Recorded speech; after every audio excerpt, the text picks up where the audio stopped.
Tenha uma boa noite, amados irmãos, amada igreja. Tem uma saudação de Paulo que ele faz na carta a Timóteo. E ele menciona também em outras cartas, ele fala graça, misericórdia e paz. Na realidade, essa salvação, quando a gente fala graça e paz, graça, misericórdia e paz, é o que nós estamos desejando para a vida de quem está recebendo. Mas para isso a gente precisa compreender, porque a gente está dando não o que nós temos, não o que nós recebemos, mas aquilo que Deus concedeu, da sua graça maravilhosa, infinita, imensurável, tá? E a consciência e o entendimento dessa graça recebida é que faz com que nós desejemos isso para o nosso próximo. Misericórdia muito mais, porque a gente sabe que não sendo merecedor de nada, não sendo apto para conseguir qualquer coisa de Deus, Ele concede a sua misericórdia. A nós, pecadores, apesar de todos os nossos erros, nossas falhas, nossos pecados, Ele concede essa misericórdia, mesmo antes da gente ter até consciência dela e compreendê-la. E a paz que nós precisamos ter com o nosso Deus. A paz, a reconciliação que Ele nos oferece, por sua graça e por causa da sua misericórdia. Para que a gente possa viver, andar e estar na sua presença. Não tem nada de mérito nosso, nada de coisa que eu possa fazer para alcançar isso. Eu sou alcançado por isso. Essa consciência e esse desejo, esse entendimento e o crer nisso é que faz com que nós possamos desejar isso para o próximo, sem restrição, sem limitação, sem regras, sem imposição a qualquer pessoa que seja. Que cada um possa ter a consciência dessa graça, dessa misericórdia e desfrutar dessa paz com Deus, sem peso, sem aquele desejo de querer fazer alguma coisa para Deus, mas receber isso e viver isso na plenitude daquilo que Ele tem para nós. Vamos compreender tudo? Provavelmente não. Mas à medida que a gente caminha nessa jornada, nós precisamos compreender mais dessa graça, compreender mais dessa misericórdia e dessa paz que recebemos. Para que o nosso serviço seja realizado não com o intuito e nem segundo o pensamento deste mundo, mas segundo essa mesma graça, expressando gratidão por tudo que Ele fez, não por querer merecimento, não por querer alcançar alguma coisa. Que a gente possa crescer nisso, crescer e buscar conhecer esse Deus na perspectiva que Ele quer que a gente conheça. Não segundo a nossa expectativa, não segundo os nossos desejos, mas segundo aquilo que a palavra de Deus revela sobre este Deus que nós não conhecemos e que precisamos conhecer. Amém? O tema de hoje fala justamente de dons e serviço, é o título do estudo da semana, e fala de diferentes, mas que são necessários. É sobre este aspecto que a gente vai abordar. E nós precisamos ter um entendimento claro, o que significa isso para nós.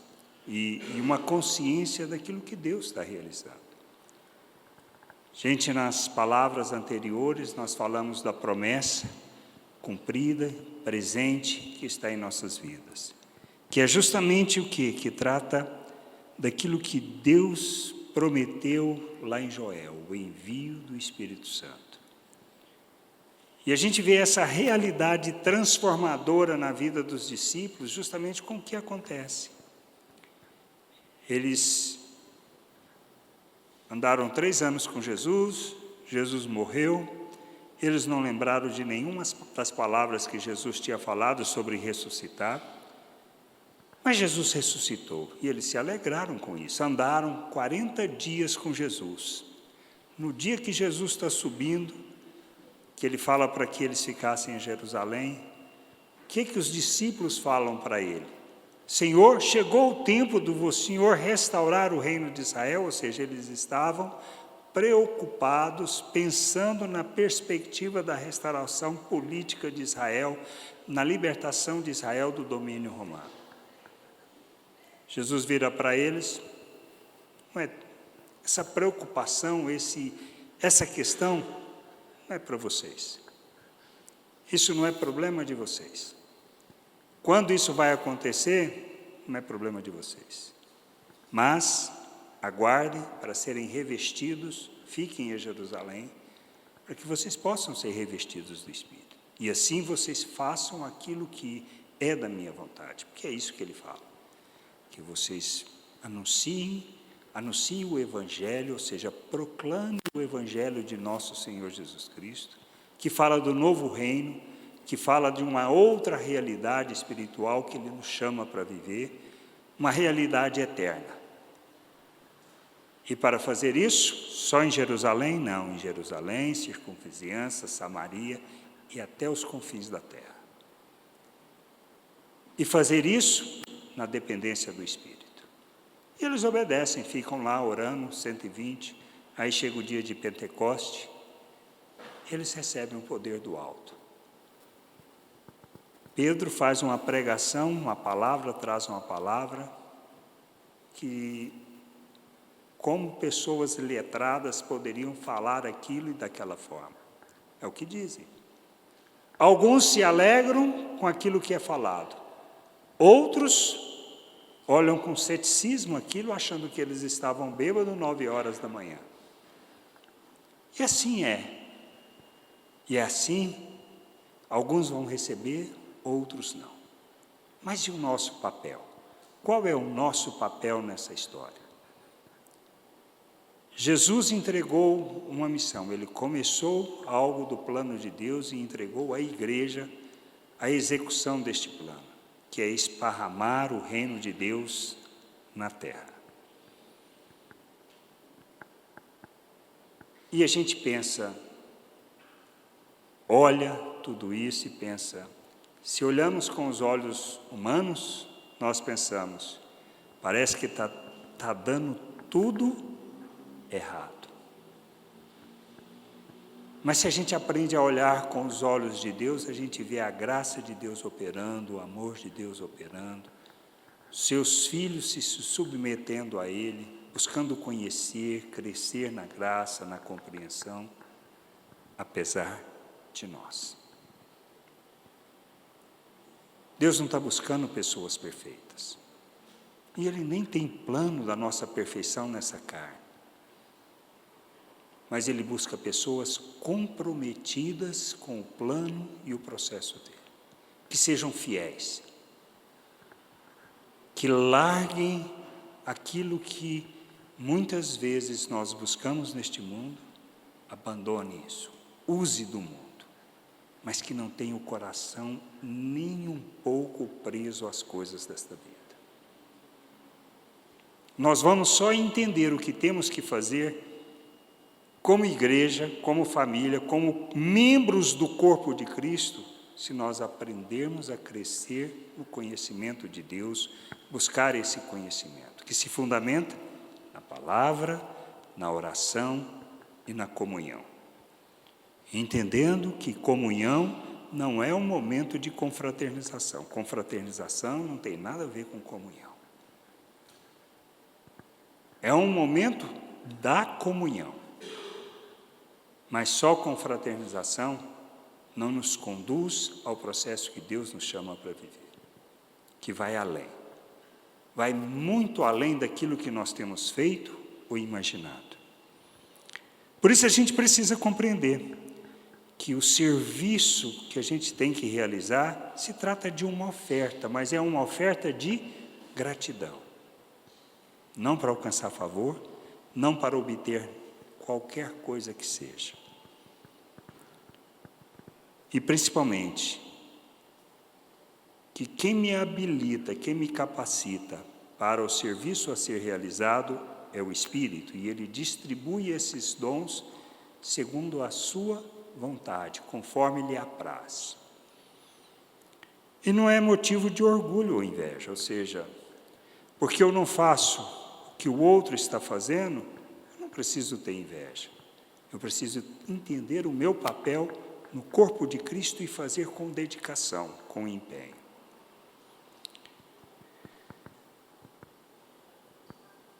Por isso que a gente precisa fazer bem, de coração, com uma gratidão, porque nós não merecemos nada.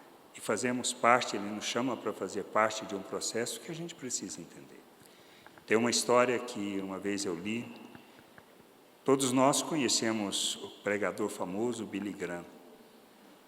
Ele e o seu companheiro de jornada, tudo, que os dois trabalharam junto em todo o trabalho que fizeram.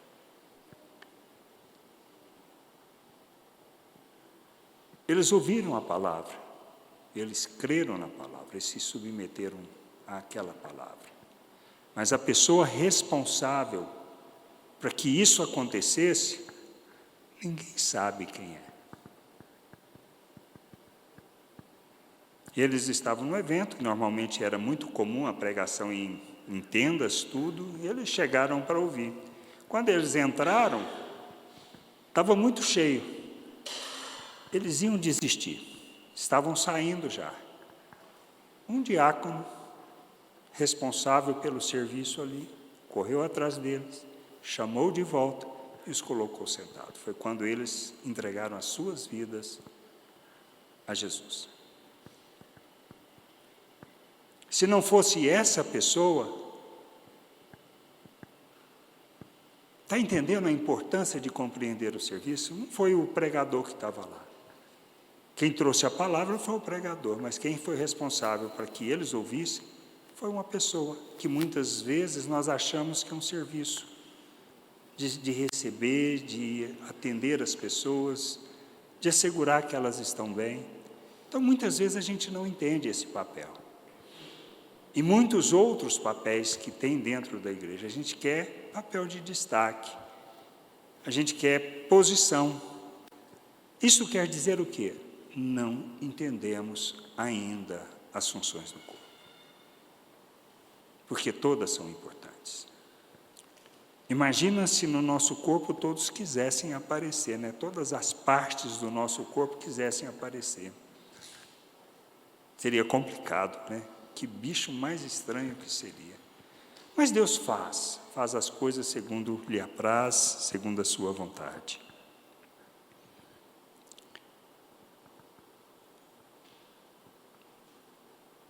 E, tendo a consciência de que recebemos o Espírito, nós precisamos viver em comunidade.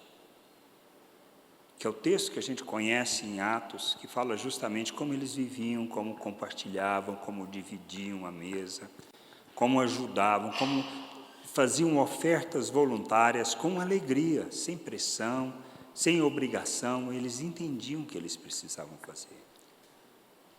E o que o Ari trouxe, que é importante, eu preciso conhecer e compreender o amor de Deus, porque eu só faço as coisas do reino de Deus na perspectiva que Deus quer, se eu entender o amor.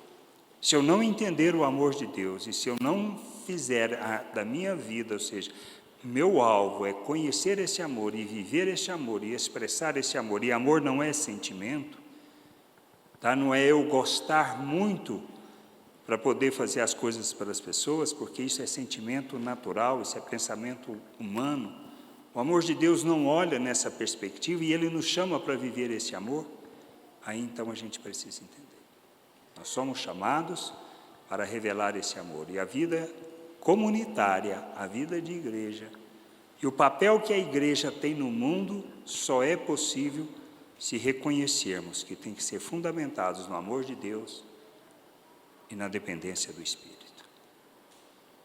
E eu preciso compreender o meu papel neste processo. Crescer neste conhecimento para que eu faça com esmero, com zelo, com dedicação. A igreja não é minha, a igreja é do Senhor, é Ele quem toca a obra. E muitas vezes, mesmo que a gente ache que as coisas não estão tão boas, nós precisamos aprender a olhar com os olhos de Deus, porque é Ele que está operando. Eu queria ler com vocês o texto dessa semana, que é 1 Coríntios 12, do versículo 4 ao 11. Eu vou ler na Nova Almeida atualizada. 1 Coríntios 12, do versículo 4 ao 11.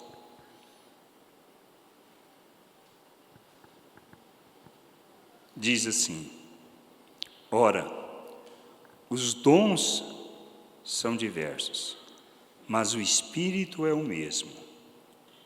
E também há diversidade nos serviços, mas o Senhor é o mesmo. Há diversidade nas realizações, mas o mesmo Deus é quem opera tudo em todos. A manifestação do Espírito é concedida a cada um visando a um fim proveitoso, porque a um é dada mediante o Espírito a palavra de sabedoria, a outro, segundo o mesmo Espírito, palavra de conhecimento, a um é dada o mesmo Espírito a fé, a outro, no mesmo Espírito, dons de curar, a outro, operações de milagres, e a outro, profecias, e a outro discernimento de espíritos. A um é dado a variedade de línguas e a outro a capacidade de interpretá-las. Mas um só e o mesmo Espírito realiza todas essas coisas, distribuindo-as a cada um individualmente, conforme Ele quer. O que a gente precisa entender do texto? A diversidade que existe não é por acaso, é obra de Deus, é plano de Deus, é propósito de Deus. As diferenças, a maneira como cada um pensa, age, a capacitação que cada um recebeu, inclusive os dons que cada um tem. Essa diversidade é algo planejado por Deus. Então, não existe na igreja a mínima possibilidade de haver uniformidade. Nem todos vão ser olho, nem todos vão ser cabeça, nem todos vão ser mão, nem todos vão ser pé. E tem aquelas partes íntimas do corpo, é a mesma coisa. Então, a gente precisa entender, existe essa diversidade, e essa diversidade faz parte do plano de Deus. Quando eu não entendo essa variação desses dons, a gente precisa entender que isto pode gerar o quê? Pode gerar, se eu não entendo, se eu não compreendo o plano e o propósito de Deus, a inveja ou o orgulho. Porque por achar que eu estou fazendo alguma coisa no corpo que se destaca mais, acho que eu sou o bom ali, o bam, e não sou. Sou tão pecador quanto qualquer outro. E aquele outro que está ali fazendo um serviço, como aquele caso do diácono, achar que ele deveria estar lá pregando, ele queria estar lá pregando. Isso é inveja. Então, orgulho e inveja não tem nada a ver com o reino de Deus. Então, se você acha que o que você deseja fazer é aquilo que você não está fazendo, mas o outro faz que dá destaque, isso é inveja. Isso é coisa de Deus? Não. Isso é coisa de pensamento natural. E se aquele que faz alguma coisa, que está fazendo alguma função no corpo, que é mais destacada, acha que aquilo é porque ele é bom, é orgulho. Não tem nada a ver com o reino de Deus. E é isso que a gente precisa entender. Então, essas coisas é que não fazem parte do processo de Deus. Isso é pensamento natural, é imaturidade ou falta de conhecimento. Então, quando eu faço a comparação, o que ele gera? Ele vai gerar o quê? Um enfraquecimento. Por quê? porque eu vou focar no ego. É aquelas admoestações que a gente lê na Bíblia que tem correções que Paulo traz para as igrejas, que traz na carta, por exemplo, no livro de Apocalipse, que João escrevendo, são todas decorrentes disso. Pensamento natural no meio da família de Deus, que não está no plano, nem no propósito, nem no querer de Deus. Por isso ele exorta, ele corrige, e muitas vezes corrige bem pesado. Por isso que eu preciso entender. Se eu olho todos esses dons que existem, que são distribuídos pelo Espírito, Deus me direciona por meio do Espírito neste processo de desempenhar bem aquilo que Ele tem me concedido. Eu preciso fazer com afinco, eu preciso buscar maturidade, para que eu possa fazer com zelo, para que eu possa fazer com dedicação. Por isso que Paulo, quando ele escreve, ele fala que, olha, não consagre ninguém que seja um novo na fé.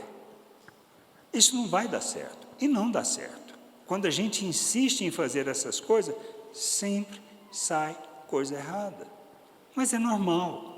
A gente vai crescer neste processo também de aprender, de entender estas coisas. Por isso Deus nos chama para servir, mas para servir não é com o objetivo de exaltação de ninguém. É com o objetivo de cumprir o papel no corpo para a edificação da igreja.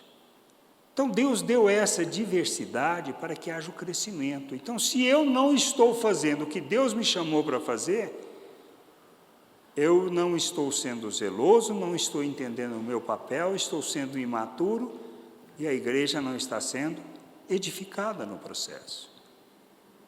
E as coisas não estão funcionando como é do plano de Deus.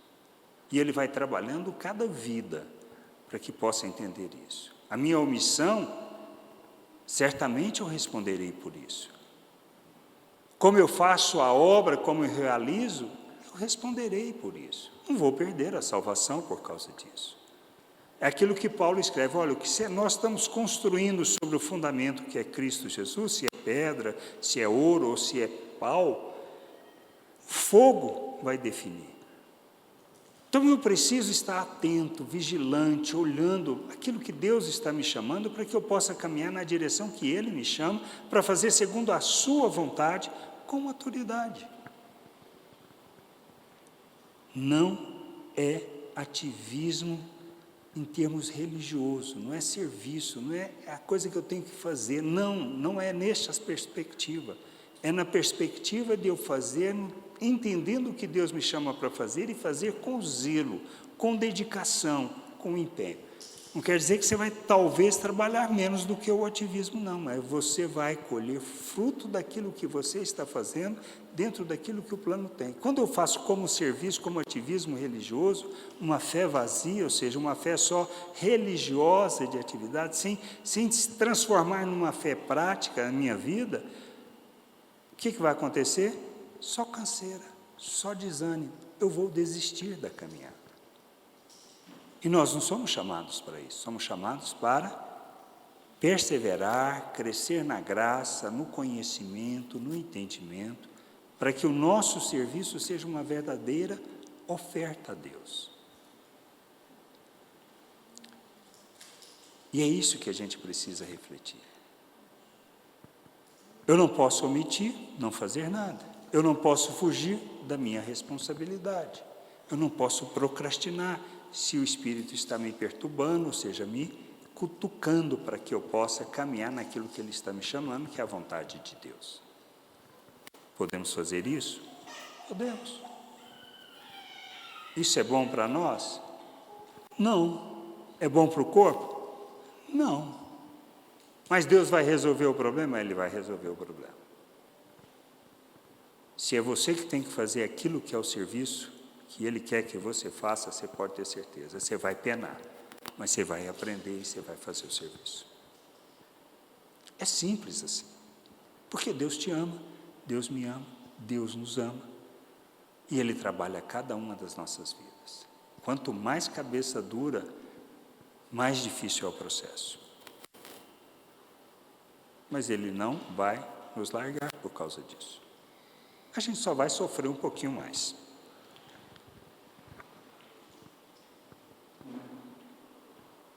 Por isso a gente precisa entender, e o serviço que a gente tem como igreja, ela não se abrange só às atividades de quando nós nos reunimos.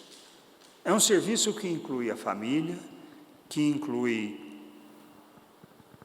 o emprego, o trabalho, que inclui a comunidade onde a gente está e inclui a família de fé.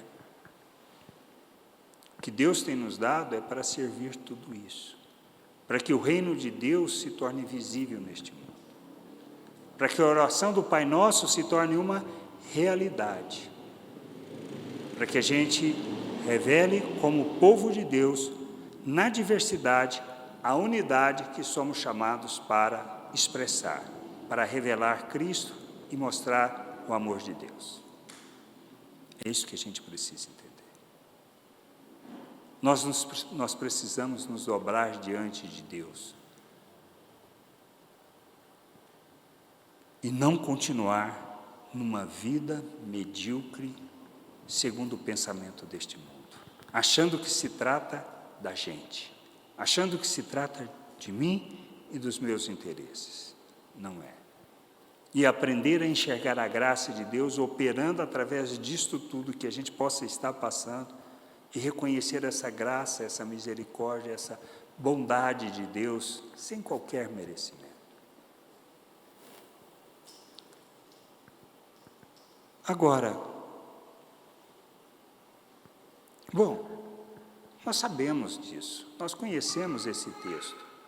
Paulo discute, o problema da igreja de Corinto é um problema sério, e justamente esta questão é por isso que ele trata, ele fala desses dons que são distribuídos, que é o Espírito quem determina, que essa diversidade ela existe, que Deus não busca uniformidade, mas essa unidade na diversidade, porque isso implica em compreendermos que dependemos do Espírito para realizar a obra que Ele nos chamou, que tem que ser realizado fundamentados no amor de Deus, para que o crescimento do corpo e o crescimento do reino seja efetivo. Por isso a gente precisa se comprometer pessoalmente com Deus e deixar de lado a nossa, muitas vezes, religiosidade vazia, que é essa fé religiosa, eu vou lá, cumprir a minha obrigação, atendi aquela necessidade, aquele desejo que eu tenho, de satisfazer o meu espiritual, e está ok. Daqui uma semana que vem, ou daqui 15 dias, ou daqui um mês, eu vou lá na igreja de novo, ou vou em outra igreja, se não estão falando o que eu quero ouvir. Isso é possível? É. Paulo fala sobre isso. Paulo admoesta sobre isso, e ele fala desta questão. Mas o que a gente precisa entender é aquilo que está em Romanos 12, no versículo 1 e 2, que diz assim, Romanos 12, 1 e 2, que nós conhecemos. Portanto, irmãos, pelas misericórdias de Deus, peço que ofereçam seu corpo como sacrifício vivo, santo e agradável a Deus.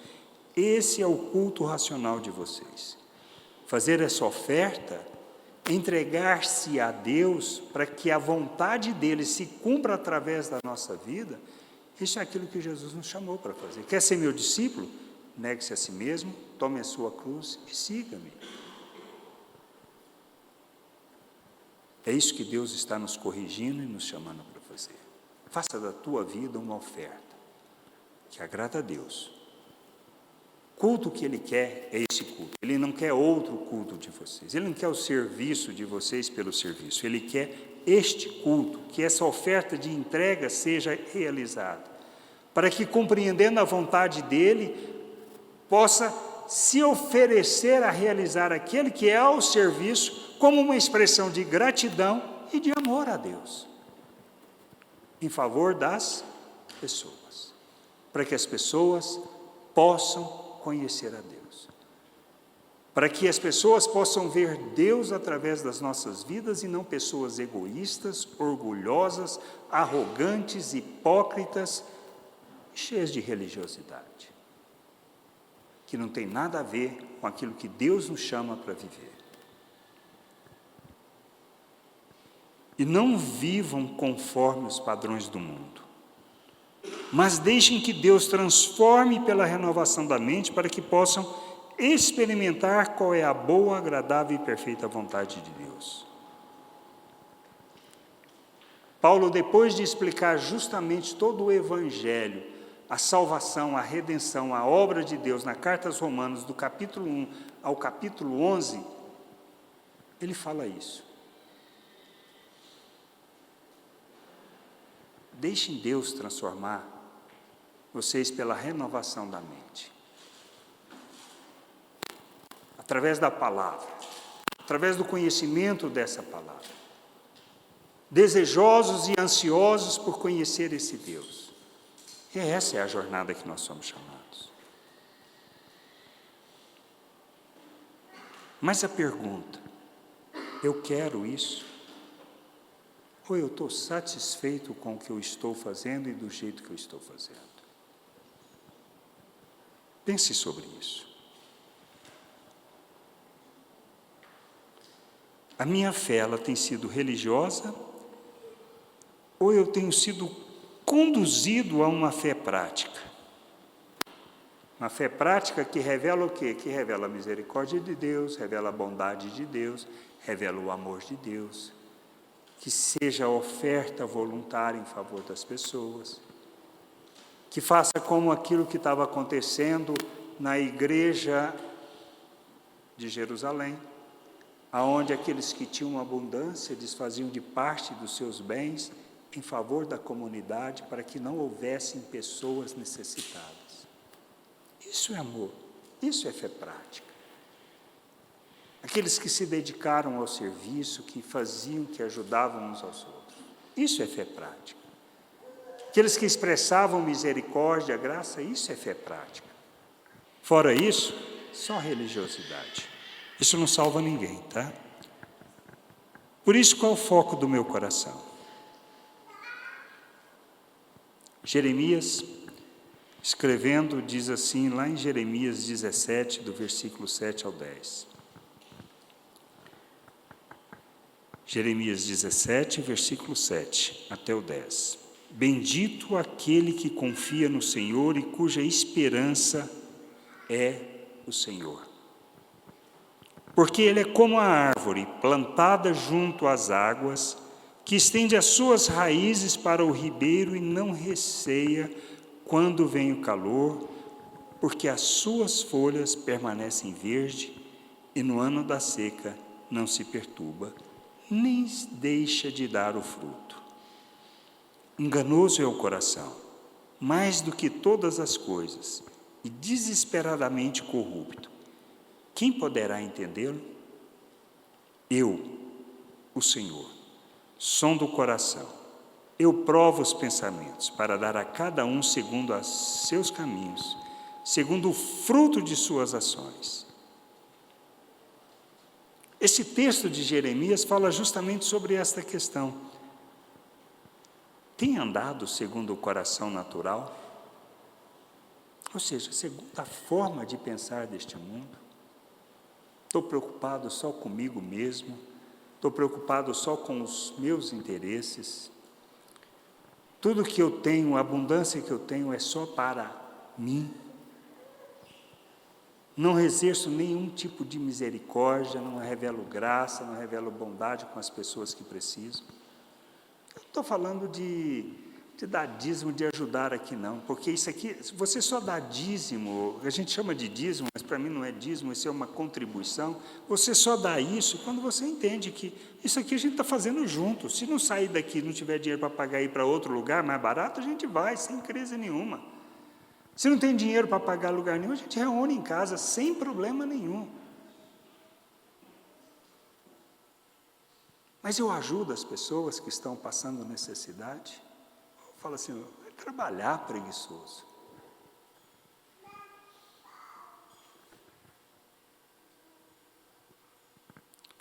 Ou o que eu tenho vivido e buscado é justamente andar segundo o coração recebido, o coração que revela o caráter de Cristo, que revela a natureza de Cristo. que expressa a carta viva que nós devemos ser?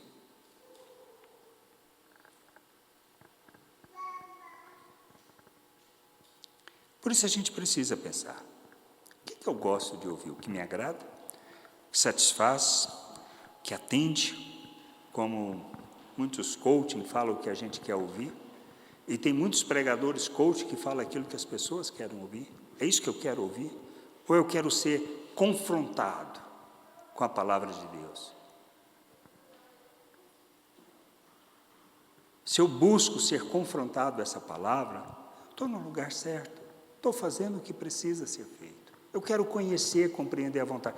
Posso não concordar, tem problema? Nenhum, Deus vai trabalhando. É sementes que são lançadas que o Espírito vai movendo cada vida, me edificando, crescendo, amadurecendo, levando ao conhecimento e à compreensão.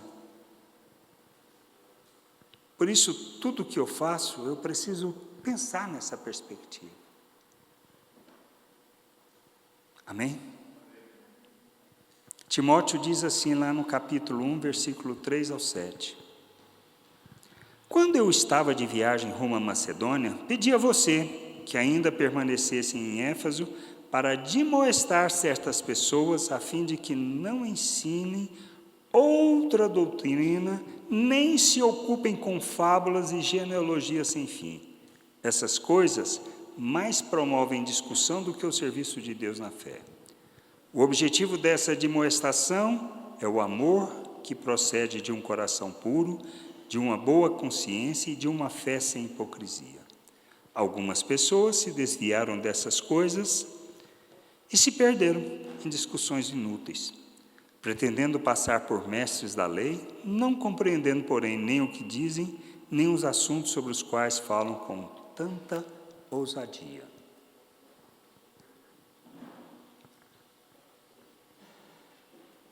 Isso é que dá origem aos falsos mestres, às apostasias, às heresias, aos sofismas, que a gente tanto percebe e vê nas canções, nas palavras que são ministradas, e muitas vezes eu não sou nem capaz de distinguir, porque nem a palavra eu conheço. Então eu sou enganado, mas eu sou enganado por quê? Porque eu estou completamente cego para aquilo que a palavra de Deus fala. Por isso a palavra nos admoesta, olha, ouça, mas julgue à luz da palavra, para que você caminhe no caminho da verdade, daquilo que Deus te chama para viver. Que a gente precisa entender que a apostasia é uma dura realidade, ela existe, ela está aí, desde o início da igreja. Paulo escreve sobre isso também na primeira carta, no capítulo 4, do versículo 1 ao 5, quando ele fala, ora, o Espírito afirma expressamente que nos últimos tempos, alguns apostatarão da fé, por obedecerem a espíritos enganadores, a ensinos de demônios, pela hipocrisia dos que falam mentira e que têm a consciência cauterizada, que proíbem o casamento, exigem a abstinência de alimentos que Deus criou para serem recebidos com gratidão. Pelos que creem e conhecem a verdade, pois tudo o que Deus criou é bom, e se recebido com gratidão, nada é recusável, porque é santificado pela palavra de Deus e pela oração. O que a gente precisa entender? Tudo isso é uma realidade. Estou caindo nisto? Sou parte de um processo de negar exatamente aquilo que é o Evangelho, pela minha vida, pela maneira como eu vivo, pela hipocrisia religiosa que eu vivo, ou estou querendo de fato conhecer a Deus? Se eu estou, se eu quero, eu preciso começar pela palavra, pela oração e por uma vida de comunhão, onde, crescendo na graça, no conhecimento, você vai aprender e não se apostatar daquilo que seja o querer de Deus. Não vai cair em ensinos enganosos, nem ser levado de um lado para o outro por toda sorte de doutrinas que existem por aí, que a gente ouve o tempo todo. Por isso a gente precisa entender, primeiro, o serviço não faz sentido algum se não entendo a dependência do Espírito nem da graça, e se não fundamento a minha vida em conhecer a Deus para agir segundo o seu amor. Isso é fundamental. O serviço não vai fazer sentido nenhum se eu não conhecer, se eu não reconhecer a dependência e se eu não conhecer o amor de Deus. Vai ser somente uma forma de agir segundo o pensamento natural, onde eu busco a promoção, o sucesso, e não o sacrifício e nem a oferta. O serviço que Deus nos chama para realizar, ela é uma oferta de amor, pelo reconhecimento da graça, da misericórdia, da bondade de Deus e da paz que Ele nos oferece para a gente viver o seu reino neste mundo. O foco do serviço, ou seja, dos dons que nós recebemos e do serviço que temos que realizar, é um só: o crescimento espiritual, ser oferta de Deus em favor das pessoas, não é outra coisa. Então não importa o que eu vou fazer, não importa o que Deus me chama para fazer, eu preciso fazer e fazer bem. Ser zeloso, dedicado, comprometido com Deus, para que eu possa ser o instrumento de Deus em favor das pessoas.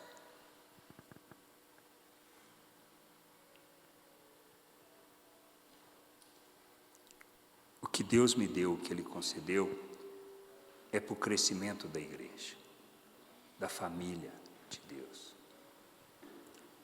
Porque o Evangelho chegou até nós por causa de pessoas comprometidas com Deus, que muitas vezes abriram mão de muitas coisas para que a vontade de Deus pudesse ser cumprida através de nossas vidas.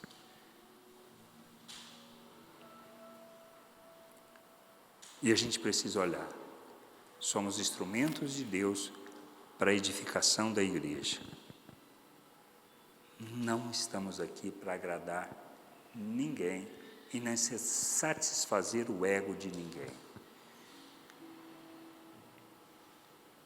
Dons e serviços que recebemos não se trata de posição, de destaque e nem motivo para se orgulhar. Muito menos razão para inveja e nem para desejar o que o outro está fazendo.